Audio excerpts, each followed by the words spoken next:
안녕하세요. 인코랩TV 김승철입니다. 제가 지금 타고 있는 차는 렉서스의 SUV 중에 국내에서는 어떻게 보면 제일 고가의 SUV라고 볼 수 있는 RX 모델입니다. 국내에는 세 가지의 RX 모델이 들어오고 있는데요. 그 세 가지 중에 이 차는 출력면이나 가격면에서 가장 착한 RX 350H 모델입니다. 이 차를 일상주행 조건에서 탔을 때 확인되는 특징들을 여러분께 말씀드리도록 하겠습니다. 본격적으로 리뷰를 시작하기 전에 트림 미터와 연비를 리셋하겠습니다. 일단 트림 미터 리셋했고요. 그 다음에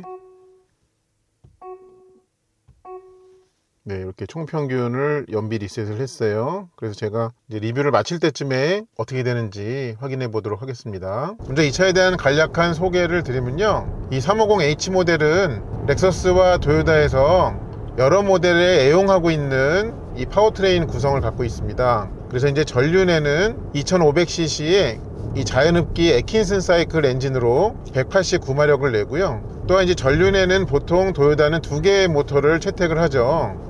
그 중에 주로 구동에 큰 힘을 보태는 거는 이 두 번째 모터, 그러니까 모터 제너레이터 2 MG2입니다. 이 전륜의 MG2의 그 출력은요 134kW로 마력으로 환산하면 182마력입니다. 그리고 이 차는 이제 4륜 구동 시스템인데요, 이제 렉서스와 도요타는 그거를 E4라고 부르는 모델들이 있어요.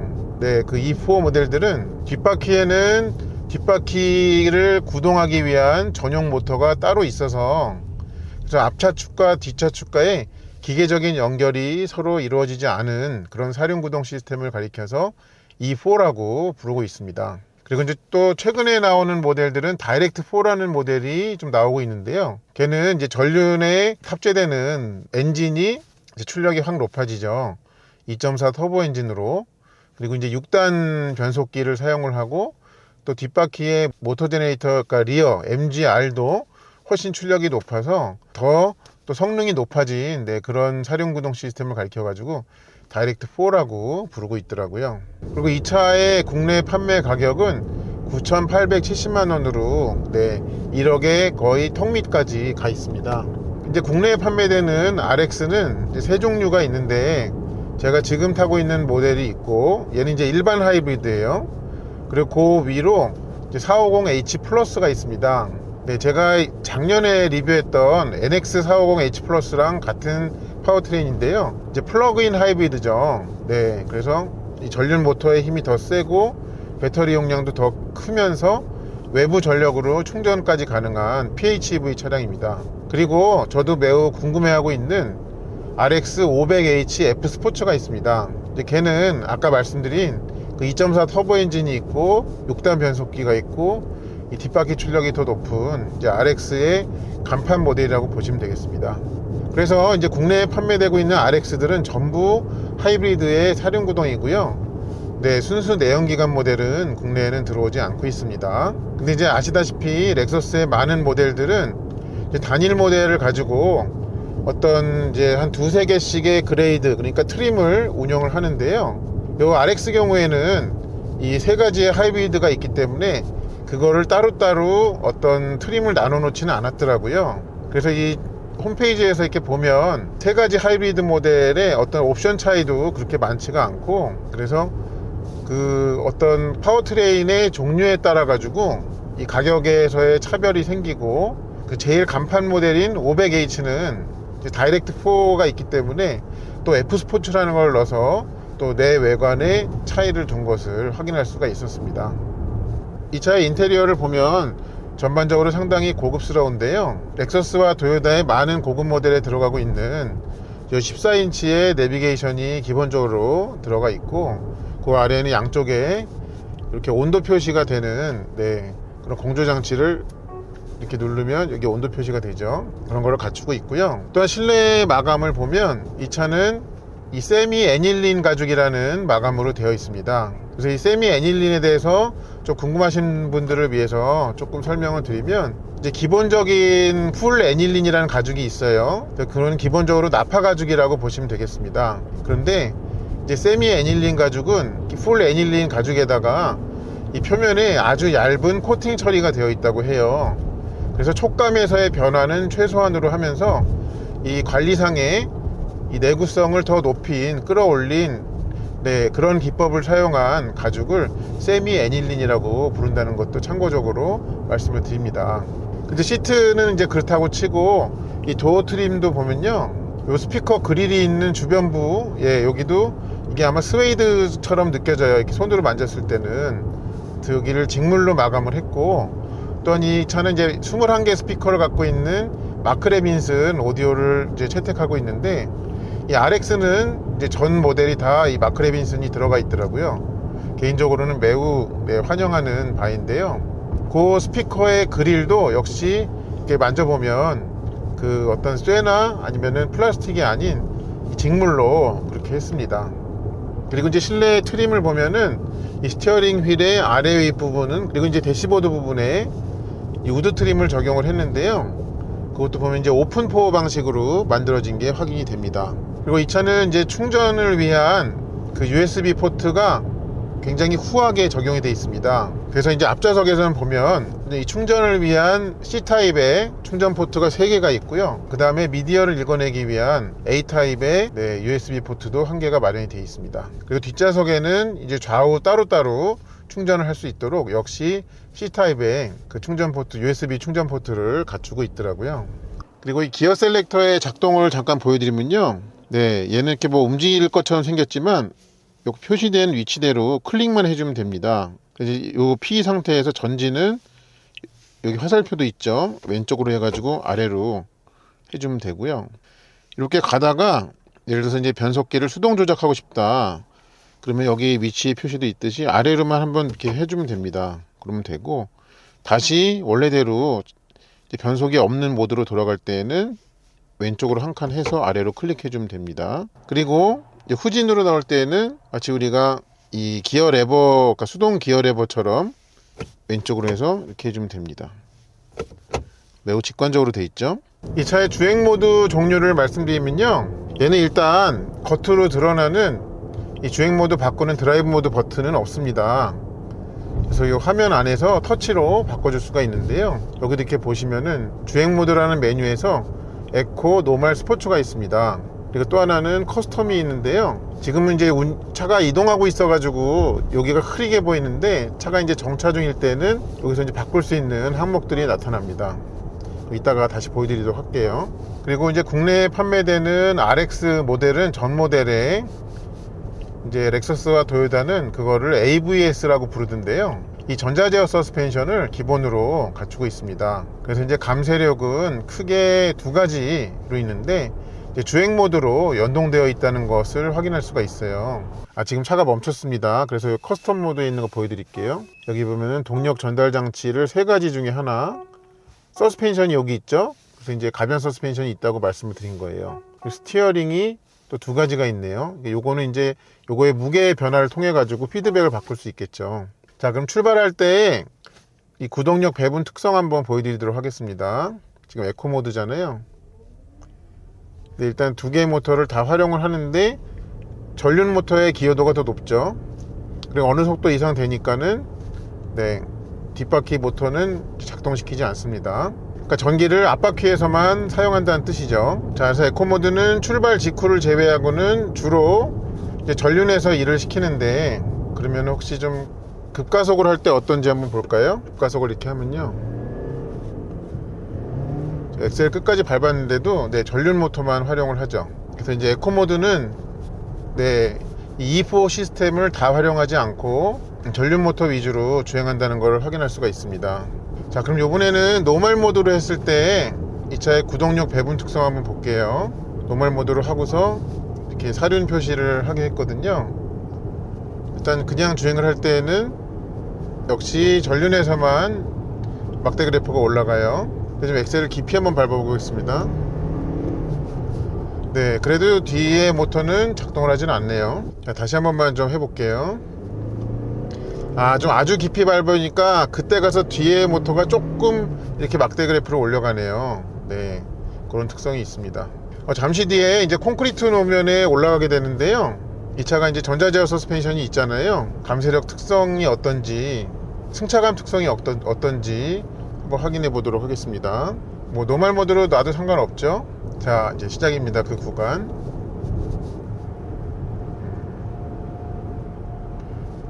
상당히 출렁출렁하면서 네, 편안함을 느끼게 해주는 그런 승차감 특성을 가지고 있고요. 그리고 그런 것 같아요. 분명히 지금 이 미세한 노면 변화가 있는 네, 그런 곳인데 뭔가 이 현가장치와 그 노면과의 마치 협상가가 그 안에 따로 있는 것 같아요. 그래서 원래 일어나는 그 움직임의 진폭을 많이 줄여가지고 탑승자에게 전해주는 그런 느낌입니다. 그리고 밑에 자잘한 변화에 대해서 이 차체의 거동은 그냥 좀 플랫하게 네, 가고 있는 그런 것을 확인할 수가 있습니다. 잠시 뒤에 나타나는 노면은 조금 더 상태가 안 좋거든요. 이 콘크리트 노면이긴 한데 거기서도 한번 볼게요. 그러니까 지금은 전자제어 서스펜션 중에 편안한 세팅일 겁니다. 노멀 모드이니까. 자, 여기서도 어떤지 한번 볼게요.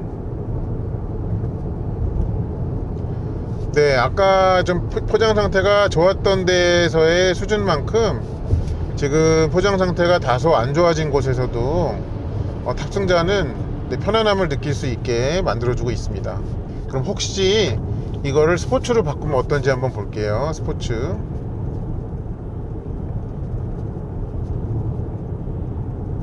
스포츠로 바꾸니까 일단 노면의 아래 위 방향의 변화는 좀 더 잘 느낄 수 있어졌습니다.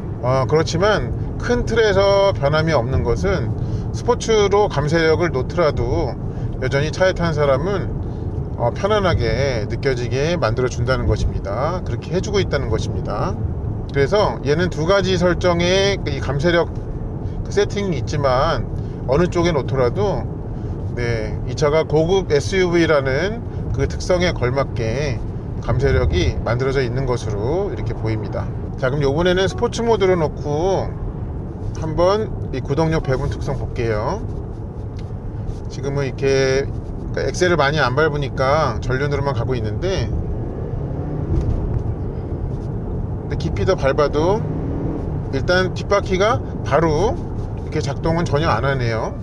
다시 한 번만 해보겠습니다. 그러니까 전륜만 작동하고 있다가 급가속을 하더라도 뒷바퀴 모터는 네, 작동하지 않아요. 곧바로. 그쵸? 요거는 좀 다른 작동 조건이 있는지 제가 좀 더 다양한 상황에서 확인을 해봐야 될 것 같습니다. 잠깐 연비를 중간 점검을 해보겠는데요. 일단 제가 여태까지 아까 리셋하고 나서 주행을 한 96km 정도 했네요. 그리고 아까 같이 연비 리셋을 했는데 현재까지의 연비가 21.4 정도로 나오고 있습니다. 이 연비에는 이제 서울에서 빠져나올 때까지 막혔던 구간 그것까지 포함을 하고 또 그냥 이렇게 국도에서 속도가 나기도 하고 또 막히기도 하고 이런 복합적으로 좀 여기에 들어가 있거든요. 그러니까 어떻게 보면 엑셀을 못 살게 굴지 않고 그냥 일상처럼 탈 때에는 20km대의 연비를 내기가 매우 수월한데 이 차의 급이나 네, 덩치를 생각을 하면 매우 훌륭한 수준이거든요. 그럼 이제 이 토요타 이 하이브리드는 어떻게 이렇게 그 연비가 좋을까를 생각을 해보면 한 두세 가지의 이유가 떠오릅니다. 일단 첫 번째는 이 전륜에 그러니까 주로 구동에 사용되는 MG2 모터의 출력이 높죠. 이 차 기준으로 이제 전륜 모터의 출력이 그 엔진과 거의 비슷한 182마력을 내고 있습니다. 그러다 보니까는 모터가 더 이제 적극적으로 개입을 하겠죠. 차의 구동에 있어서. 그리고 이제 또 한 가지는 E4 시스템인데요. 이제 E4 시스템을 말씀을 드릴 때는 자, 이렇게 사륜구동을 이렇게 보시면은 네, 요거는 이제 출발할 때는 앞뒤 모터를 다 활용을 한단 말이에요. 근데 여기에서 좀 재미난 게 있습니다. 뭐냐면은 제가 에너지 흐름으로 좀 말씀을 드릴게요. 그러면 좀 이해하시기가 쉬울 거예요. 그러니까 출발 직후에만 앞뒤 모터를 다 활용을 하고 그 다음에 이제 낮은 속도 일정 속도 이상 되면 그럼 전륜 모터와 엔진만으로 구동을 한단 말이에요. 지금은 다 이렇게 활용을 하다가 이제 앞에만 일을 하죠. 네. 그러니까 엑셀을 밟는 중에는 이제 전륜 모터만 활용을 하고요. 근데 이제 이렇게 가다가 엑셀에서 발을 띄잖아요.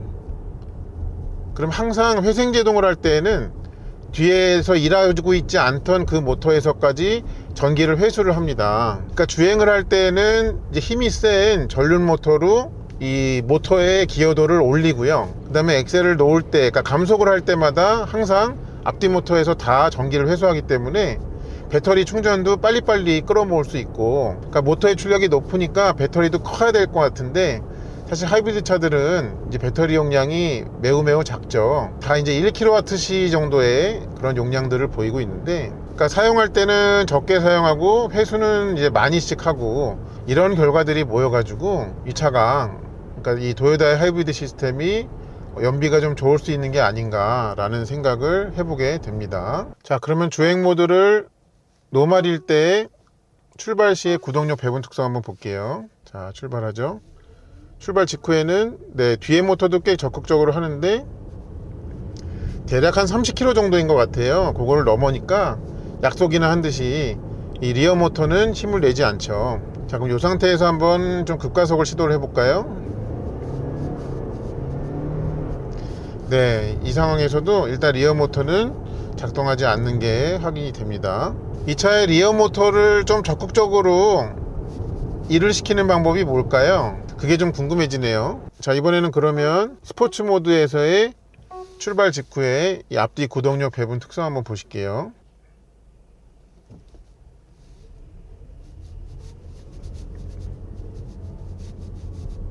역시 이번에도 아까 노멀이나 에코 모드와 마찬가지로 대략 30km에서 이 뒷바퀴의 모터에 힘을 뺍니다. 그러니까 힘을 사용하지 않는다는 거예요. 힘을 뺀다는 말씀이. 자, 그럼 또 급가속 한번 해볼까요? 네, 이거 안 살아나죠? 이 리어 모터가 어떻게 해야 되지? 어떤 엑셀 조작이, 그러니까 좀 거의 안 밟다가 확 밟을 때는 작동을 안 하는가 싶습니다. 그러니까 어느 정도 밟고 있다가 그 상태에서 좀 밟을 때 되는 거 아닌가 좀 생각이 들기도 하고. 아직까지는 지금 리어 모터가 작동을 안 하죠. 좀 더 타보겠습니다. 그리고 이 차가 주행 중에 발생시키는 소음 수준도 매우 뛰어난 편입니다. 그래서 뭐 바람 소리나 뭐 타이어 구르는 소리나 이런 것들은 정말 최소 수준으로 잘 차단되어 있고요. 이제 얘는 하이브리드 특성상 이 전기로만 주행을 하다가 이제 엔진이 갑자기 켜지는 일이 수시로 있잖아요. 그러니까 엔진 소리가 없다가 생기니까 뭐 그거를 거슬린다고 생각하실 수 있는데요. 뭐 그 순간만을 지나면 사실은 주행하는데 이 엔진의 존재가 탑승자에게 불편함을 주는 그런 일은 없다고 보셔도 무방하겠습니다. 그래서 이런 렉서스라는 고급 브랜드에 걸맞게 또 거기에 또 하이브리드를 채택한 그런 결과로 지금과 같은 소음 수준이 만들어진 것이 아닌가 생각이 됩니다.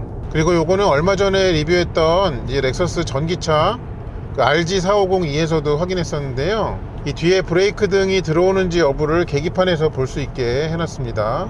하이브리드 차들은 사실 엑셀 놓는다고 해가지고 뒤에 브레이크 등이 들어오진 않죠. 근데 얘는 어떤 상황에서는 특히 이제 앞차와의 거리가 좀 갑자기 가까워지고 있거나 이럴 때에는 회생제동도 활용을 하면서 뒤에 브레이크 등을 켜더라고요. 근데 이제 그게 켜지는지 여부를 이 계기판 아래에다가 이 차의 브레이크 등과 똑같이 생긴 경고등을 귀엽게 표시를 해주죠.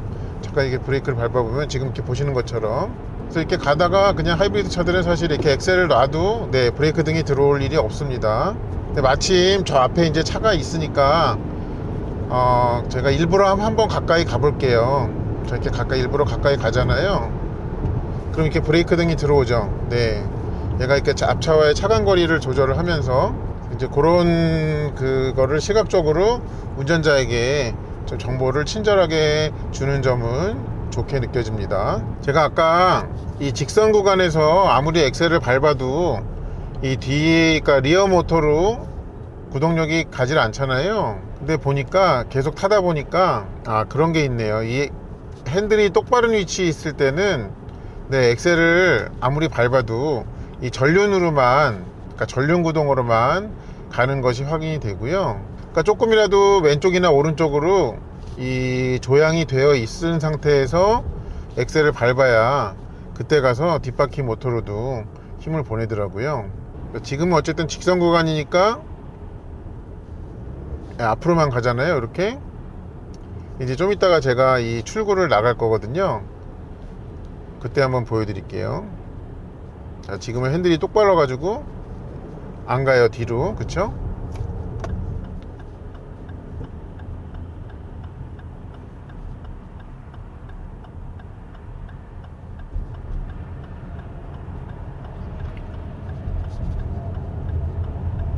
아까도 느꼈는데 지금도 이렇게 가다가 앞차랑 거리가 가까워지니까 얘가 슬그머니 이제 감속을 해서 안전거리를 유지를 하네요. 근데 그렇게 하는 데 있어서 회생제동을 사용하는 것 같습니다. 자, 앞에 이제 램프로 나가잖아요. 한번 거기서 뭐 엑셀을 많이 밟을 필요도 없어요. 자, 핸들이 조금 꺾여 있죠. 엑셀 밟잖아요. 그럼 이렇게 바로 가죠. 네. 이 조향이 되어 있느냐 아니냐로 이 뒷바퀴로 보낼지 여부를 결정하더라 하는 게 확인이 돼서 또 급히 카메라를 켰습니다. 개인적으로 원리가 되게 궁금한 기능이 생겨가지고 좀 카메라로 찍어보고 있는데요. 이제 지금 이제 주차칸에다가 차를 넣는단 말이에요. 그럼 여기 화면을 보시면은 뭐 차의 주변을 이렇게 보여주는 거는 그렇다 치는데 지금 차의 바로 아랫부분을 관통해 가지고 거기를 화면으로 보여주잖아요. 이거의 원리가 뭔지 모르겠어요. 네. 분명히 이제 차의 하부 쪽에 카메라가 있지는 않을 것 같은데 보시면 이렇게, 그리고 꽤 어색함이 없게 그 차의 하부 쪽의 화면이 다른 주변의 화면들과 연결이 되죠. 이거의 원리를 혹시 아시는 분 계시면 댓글 좀 주시면 좋겠습니다. 그냥 저의 예상에는 이거가 이 앞쪽이나 뒤쪽에서 미리 이제 그 궤적을 통과를 했으면 미리 찍어 놓은 화면을 여기다가 같이 합성해서 붙이는 게 아닌가. 마치 아주 오래전에 그 워크맨 CD 플레이어 같은 것들이 왜 이 튠 방지 하면은 미리 트랙을 읽어 가지고 메모리를 하잖아요. 좀 영상 쪽에 좀 그런 건가? 이거 좀 보면은, 그쵸? 지금은 또 이게 화면이 안 나오고. 근데 차가 이제 움직이기 시작하면은 그때부터는 거기를 보여주죠. 네. 그래서 이 전방이나 후방 카메라가 그 영역을 미리 찍어 놓고 그 다음에 거기다 붙이는 거 아닌가 싶은데요. 매우 흥미롭습니다. 렉서스 RX의 가치는 어디에서 찾을 수 있을까요? 제 생각에는 이 차는 함께 탈 다른 소중한 일을 위한 선택이기도 하지만 이 운전석에서 이 차를 오랜 시간 함께 보낼 본인을 위한 좋은 선택이라고 생각이 듭니다. 지금처럼 이렇게 운전석에 앉아가지고 고급스러운 소재로 꼼꼼하게 마무리된 공간 안에서 굉장히 정숙하고 편안하게 내가 원하는 곳까지 직접 운전해서 가는 이 경험만 하더라도 굉장히 큰 가치를 준다고 생각을 합니다. 물론 옆이나 뒤에 함께 타고 갈 누군가도 더 편하게 함께 이동할 수 있을 거라는 것은 당연한 얘기가 되겠지만요, 이 차를 선택할 때 주인공은 이 운전석에 앉으실 본인이 되어야 맞다고 생각이 듭니다. 또한 비슷한 급에서 PHEV를 제외하고 일반 하이브리드로서 선택할 만한 다른 선택지가 없다는 것도 이 차의 어떤 동급 시장에서의 포지셔닝을 좀 돋보이게 만들어주는 요소가 아닌가, 그렇게 생각이 됩니다. 그리고 이거는 이제 저의 궁금증이기도 한데, 이 차의 이제 휠 타이어 사이즈를 보면 좀 독특하잖아요. 235 50인데 21인치예요. 왜 그렇게 좀 흔하지 않은 타이어 사이즈가 이 차에 들어가게 되었을까 라고 좀 생각을 해보면 두 가지 이유인 것 같습니다. 첫 번째는 이 차가 이제 크고 좀 무거운데 그런 차로 하이브리드를 적용하지만 어쩜 좋은 이제 주행 연비를 내기 위해서 아무래도 타이어가 두꺼운 것보다는 조금이라도 얇으면 이 구름 저항이 적어지기 때문에 연비를 끌어올리는 데 좀 도움이 되었을 겁니다. 그리고 이제 또 한 가지는 이제 승차감 때문인 것도 있는 것 같습니다. 그래서 차를 사실 이제 측면에서 보면 바퀴가 이제 큰 편이거든요. 21인치나 되고. 근데 이렇게 앞뒤 방향에서 이 타이어의 그 트레드 단면을 보면 네, 이 크기에 비해서는 좀 얇은 편이긴 하거든요. 그래서 좀 디자인은 챙기되 네, 실속까지 좀 챙긴 게 아닌가 그렇게 해석을 해보게 됩니다. 그리고 이제 국내 판매하는 렉서스 RX는 이제 세 종류의 파워트레인이 있잖아요. 그래서 그 세 가지 중에 이 차만 가격이 이제 1억이 조금 안 되고, 그 다음에 이제 플러그인 하이브리드인 450H 플러스는 걔는 요거랑 한 1120만원 정도 더 높더라고요. 그리고 이제 그 다이렉트 4라는 제일 출력이 높은 하이브리드는 그러니까 500H죠. 네, RX 500H F 스포츠는 또 450H보다 한 710만원 정도가 더 가격이 높았습니다. 그래서 그 세 가지의 엔진 중에 제일 판매량이 많을 것은 이 350H인 것 같아요. 가격 차이도 그렇고 또 사양 차이도 별로 없기 때문에 특히 450H 플러스와 그 다음에 제가 타고 있는 350H는 이제 렉서스 코리아 홈페이지에서 카탈로그를 보면 옵션 차이는 뭐 없다시피 합니다. 그 순수하게 플러그인 하이브리드냐 일반 하이브리드냐의 차이로 한 1120만원 정도의 차이가 나는데요. 그래서 좀 합리적으로 선택을 하는 입장에서는 이 350H 쪽으로 더 많은 분들이 몰릴 것 같습니다. 혹시 이 영상을 보시는 분 중에 일반 하이브리드인 RX 350H냐 아니면 1120만원을 더 주고 플러그인 하이브리드인 RX 450H 플러스냐를 혹시 좀 결정을 못 하시고 계시는 분들을 위해서 좀 도움이 되실 만한 말씀을 드리고 싶은데요. 일단 플러그인 하이브리드는 한 번 충전으로 최대 56km를 갈 수 있죠. 국내 발표 기준으로. 그래서 이제 악착같이 내가 전기 충전을 해가지고 1120만원의 초기 투자 비용을 하이브리드 대비 회수하겠다 라는 생각이시라면 그거는 꿈을 깨셨으면 좋겠습니다. 왜냐면 계산상 1120만원의 초기 투자 비용을 그 전기료와 연료비의 차이로 이제 회수를 하시려면요 정말 많은 시간이 필요합니다. 그래서 그 목표 하나 때문에 차를 긴 시간 동안 바꾸지 못하게 될 수도 있다라는 말씀을 드립니다. 그러면 RX 450H 플러스는 좀 어떤 분들이 선택하면 좋을까 라고 생각을 해본다면요, 기존에 일단 하이브리드 차에 대한 경험은 있으신데 또 아직 전기차는 시기상조다 라는 그런 상조의 분들, 그 대신에 좀 본인이 지내시는 곳 근처에 집밥을 먹일 수 있는 인프라는 갇혀 있는 분들, 그런 분들이 좀 한번 경험해 보시면 좋지 않을까 라는 생각이 많이 듭니다. 그래서 그 350H냐 아니면 450H 플러스냐는 제가 지금 드린 말씀들이 좀 선택하시는데 뭐 약간이라도 도움이 된다면 좋겠습니다. 그리고 이 차에서 좀 아쉬운 점은 없느냐 좀 생각을 해보면요, 사용상의 소소한 것들이 좀 있습니다. 그러니까 뭐냐면 예를 들어서 시동을 껐다가 켜잖아요. 심카드가 없습니다. 심카드를 넣어주세요. 그럼 보세요. 여기 이 인포테인먼트가 시동 걸고 차가 움직일 수 있는 만큼 한참 시간이 지난데도 불구하고 부팅되는데 좀 시간이 많이 걸리죠. 요거는 조금 더 어떤 국내에서의 현지화와 이 좀 연계해 가지고 최적화를 좀 할 필요가 있지 않은가 그렇게 생각이 됩니다. 또 이제 성격 급한 분들이 많잖아요. 네, 그런 분들이 좀 이런 상황을 반복적으로 좀 이렇게 목도를 하신다면 그게 좀 불만거리가 될 수 있겠다라는 생각이 듭니다.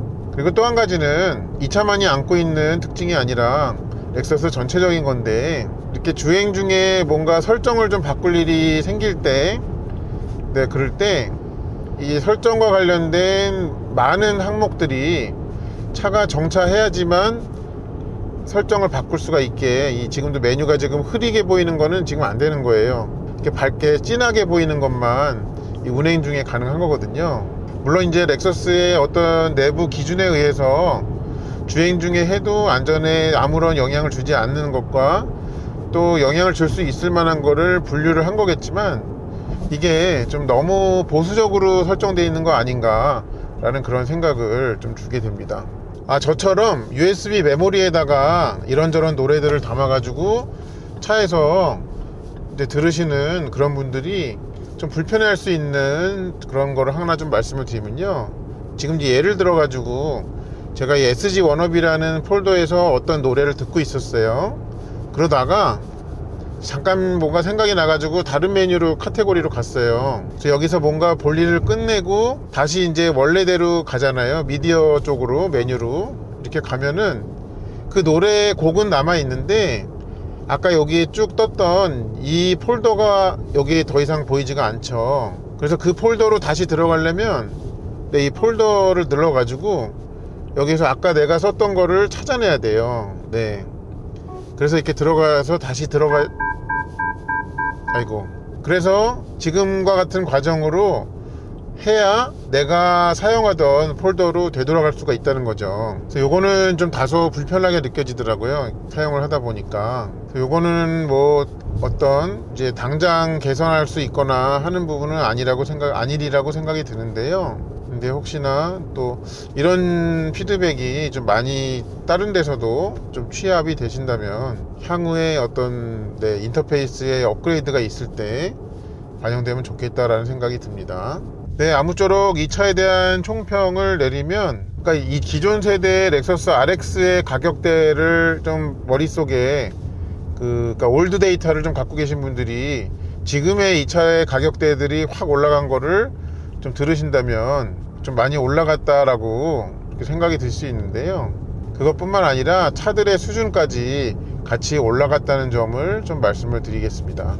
그래서 이 RX에 이제 적용되어 있는 하이브리드들은 그러니까 고가의 고급차인데 근데 타다 보니 연비까지 좋게 되는 그런 어떤 선물의 개념으로 좀 이해를 하신다면 좋을 것 같습니다. 제가 리뷰를 위한 주행을 맞춰가면서 총 주행 거리 얼마나 탔냐면요, 한 490km를 탔네요. 그리고 그렇게 하는 동안에 총 평균 연비는 14.5가 나왔습니다. 네, 여기에는 이제 두 군데 와인딩 로드에서의 리뷰 하느라고 이제 속도를 좀 낸 그거를 포함한 연비고요. 이 차의 공인 연비는 복합 기준으로 13.6이 나왔거든요. 그거에 비해서는 잘 나왔다고 볼 수가 있겠습니다. 네, 그리고 그냥 흐름을 따라서 가는 그런 주행에서는 20km를 넘기기도 쉬웠다 하는 점도 다시 한번 말씀드립니다. 네, 이상으로 렉서스 RX 350h의 일반 주행에서의 리뷰를 마치도록 하겠습니다. 이 차량이 궁금하셨던 분들께 저의 영상이 도움이 되었기를 바랍니다. 시청해주셔서 감사합니다.